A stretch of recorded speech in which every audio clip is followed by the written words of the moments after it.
Good morning, everybody. Welcome to Tuesday with Terry. My name is Terry. I'm your friend. I'm talking to you live from Austin, Texas, where the sun is hot. The barbecue is always sweet over here, and the drinks are free if you come and hang out with me.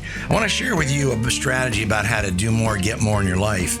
And I was recently listening. I listen to a lot of podcasts. I listen to a lot of YouTube videos of speakers, business guys, all kinds of things. And I was listening to Grant Cardone the other day, and he mentioned a few things. And I just highlight these because they had an impact for me. And then I want to show you how I apply some of those. But Grant talked about a strategy for how to get more in your life. And the MORE is an acronym, MORE, for motivation, overcoming obstacles, what resources you have, and how you're going to execute. And just on a high level, when you talked about motivation, one of the things is, in motivation is what really motivates you, right? I think all of us have to sit down at some point in time in our life, and sometimes it's more than once in our life, and we have to say, why did I get in this business? Why am I doing what I'm doing?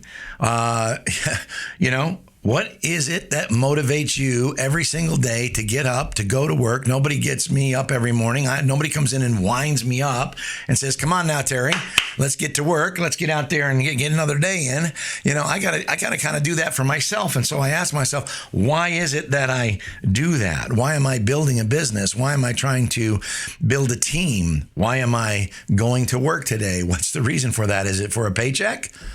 Or is it bigger than that? Is it to change the world? Is it to change somebody's lives? Is it to help somebody or become a stepping stone? For me, it's to help somebody become better. They could be better in their personal life, better in their professional life. But what can I contribute to somebody else today and help teach them along their path or their journey? The O in MORE stands for obstacles. What are the obstacles you got to figure out? And everybody makes excuses, but sometimes those become obstacles. I think about my business and the fitness business, and especially in the summertime. We've had one of the hottest summers in Austin, Texas. And when we ask people to go out and do outreach, they said, well, it's too hot, and why that doesn't work. And I don't have enough staff to do that and cover the studio. And when nobody's trained me, nobody has trained me. Nobody's told me how to do this, or they haven't in a long time. And I don't have anything to offer anybody. And man, we need some new ways to do some things. And man, by the way, it's like, what a grind this has been ever since COVID. I tell you, I'm just so tired. And those are all obstacles. Those are all excuses, right? And I would say this to all of us: are you saying and trying to find new things to say to old people? Or are you looking for new people, maybe, to say some old things to? And I would tell you, sometimes always trying to find new things to say to old people many times indicates maybe they're not as motivated, number one there, and maybe they're not as motivated as they should be. And so I always will take somebody that's highly motivated with less competency, because they come in with a fresh eye, a fresh look, a fresh start. They're willing to do what is asked of them. You see this person that's been there for a long time, you ask them to go and do some outreach and go across to Central Market or go down to the medical community or go around the plaza and hand out some guest passes. And they say, well, I've already done that and I've already tried that and that doesn't work. And passes after classes, boy, that just doesn't work, you see. Well, in fact, maybe you just I'm trying to find new things to say to the old guard. Maybe what you really need is you need some new, fresh blood. And you ever see that happen? I have seen it. I've seen it 10, 20, 30, 40, 50 times. You get somebody new with fresh energy. They walk across the street and they come back with 15, 20 leads. They go down to the medical community. Says, you're not going to believe what I did down there. They go over there to cross the street to Plaza. Said, there's a ton of people over there. Well, it's just a brand new attitude. You see? Maybe you don't need new things to say to old people. Maybe you need some new people to say some old things. Third thing is the R in the MORE acronym stands for resources. What are the resources? And many times people, again, these are excuses. People say, I don't have it. I don't have the money. I don't have the staff. I don't have anything. But the truth of the matter is you do have some things. You do have a telephone. You do have a mobile device. You do have a laptop. You do have the internet. I'm telling you something right now. 20 years ago, I didn't have the internet. I'm telling you what a great tool that is, right? Do you have a credit card? Do you have a peer group that you could reach out and ask questions to? Right? That's a resource for you. Do you have a senior mentor or somebody leading you that you can talk to and get some advice or help for? If I've done it, then other people can too. I've said this, if one man can do it, other people can do it. It's the 4-minute mile story. Roger Bannister, nobody can do it. Roger does it. Then everybody does it. I'm just telling you, you have the resources. You just have to sit down and start thinking about that, or maybe brainstorm with a group of people. The last E, the E in the MORE formula, how to get more, is execution. It's a big one. And all that simply is if you want to execute, what is it that you have to do? You have to sit down with a piece of paper and say, what's the first thing I need to do? What's the second thing I need to do? What's the third thing I need to do? I'll never forget. I will never forget this day in my life. I was 26 years old. I had just gone to New York City. I had gotten my first job, and I was a fitness guy, and then I got promoted to weekend manager, and then they said, Terry, we want you to go take a look at this project out in New Jersey. It's called the Hilton at Short Hills. Now, those of you from around New Jersey or New York City, you know the Short Hills Mall is one of the high-end malls. A lot of the New Yorkers go to that. A lot of people in Jersey love to shop at the Short Hills Mall. Well, right across from that mall, there's a Hilton, and that was opening up back in I can't even remember what year it was, 86, 87. It was being built, and I was selected to go in and oversee and operate the health club and the spa that was there. We were going to have the health club and spa for the hotel guests, and we were also going to have the spa and health club for outside membership. And again, you got to remember, I'm 26 years old. This is my very first management job, and so I thought that every manager needed to have a briefcase. It said when briefcases were popular, so sure enough, I went out and bought myself a briefcase. And then I got home, and I didn't have anything to put in the briefcase, right? It was funny. So I put a couple pens, and I put a cat pad of paper, and that's about all I had in that briefcase. And boy, I tell you, I went to work that first day of work, and it was funny because I wasn't even really in the hotel. We were building the hotel, so all of the sales and all the management staff, the food and beverage manager, the housekeeping manager, the hotel manager, everybody was working out of this trailer in the back. And I got in there that very first day, man. I had my suit jacket on, and I put a tie on that day, and I sat down in the back. This is funny. I sat down in the back, and it was like everybody, no cubicles or anything. It's just desk in a trailer, and everybody sitting around, and I was embarrassed to open up my briefcase because there was nothing in it, and everybody was around me and would see it. And before I knew it, the telephone rang. And the hotel had actually put some ads in the paper about the health club. And they said, Terry, you have a call. Someone's interested in membership.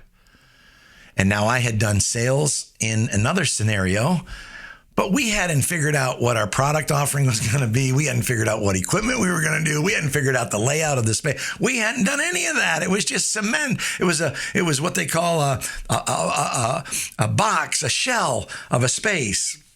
I said, put it through. Took out that phone call. I grabbed my briefcase. I grabbed my tablet out, and I got that lady's name. I got her telephone number. And she said, what are you going to offer? True story. I started to make up stuff.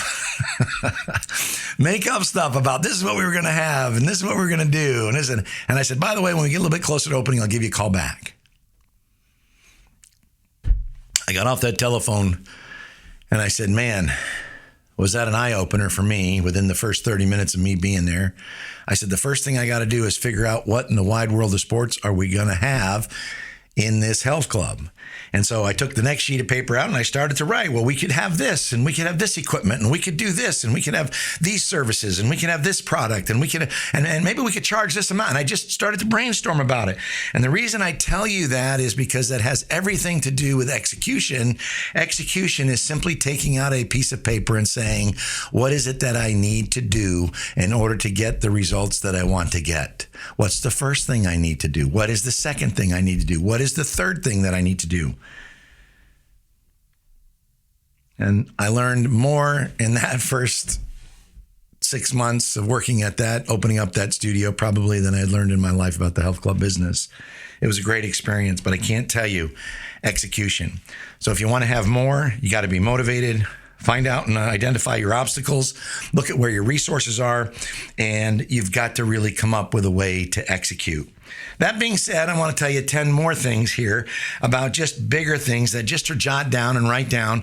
These are tips for you as you begin to think about how to execute, how to get the resources, how to overcome obstacles, and how to get motivated. And so the first one is, if something is broken within your business, diagnose it and prescribe a fix. Number 2 is perfect the process, right? You've got to perfect the process. If something is broken, if sales are broken, you're not making sales, you're not getting leads, something is broken in that process. If you would write down the first thing, the second thing, the third thing, the fourth thing, the fifth thing, the sixth thing, there's something in the chain that's broken. Find out where it's broke and then go in and diagnose that and fix it. Number 3, begin to take a sincere interest in your customers and listen to them along with your employees. Number 4, be creative. Be creative. Come up with something new. Come up with a twist, a change, but be creative. Number 5, invest in people. Train them or trade them. You've heard me say that before. Invest in people. Number 6, remember this, is 10 times the effort is going to get you 10 times the results. A lot of times what we're doing is we're putting a little teeny bit of effort and we go, well, we didn't get the results. You get a little teeny result. But if you put a lot of effort, outflow equals inflow. Don't forget that. Outflow, if I make more calls, I'm going to get more people to call me back. If I make more calls, I'll get more people to come see me. If I make more calls, you just haven't made enough calls. You just haven't reached out enough. I'm just telling you, 10 times the effort gets you 10 times the result. Number 7 is think bigger. You've got to think beyond. If everybody that you're talking to is in, you just got to think bigger. You've got to think, take and put another 0 on the end of that income or that revenue or that salary. You've got to start thinking bigger. It's bigger than what you're even thinking. You're thinking with limitations. Number 8. When in doubt, you've got to follow up. Follow up. It could be follow up with your peers, follow up with your supervisor, follow up with your prospects, follow up with your members. But follow up. I'm just telling you, it sounds silly and it sounds goofy, but nobody is doing it. That's where you win the race, is in the follow-up. Number 9, nobody going to do your push-ups for you. You're going to have to put in the work. You're going to have to roll up your sleeves. You're going to have to dig, put your hands in the dirt and feel the worms down in there and that gooey, junky stuff. You're going to have to do it, but you got to do your push-ups. You got to put in the effort, man.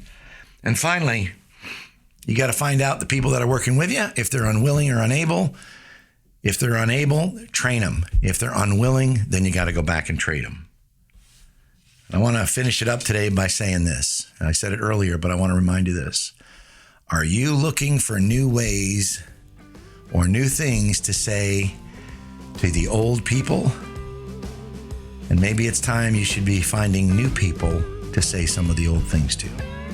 My name's Terry. I'm your friend. Have a wonderful day.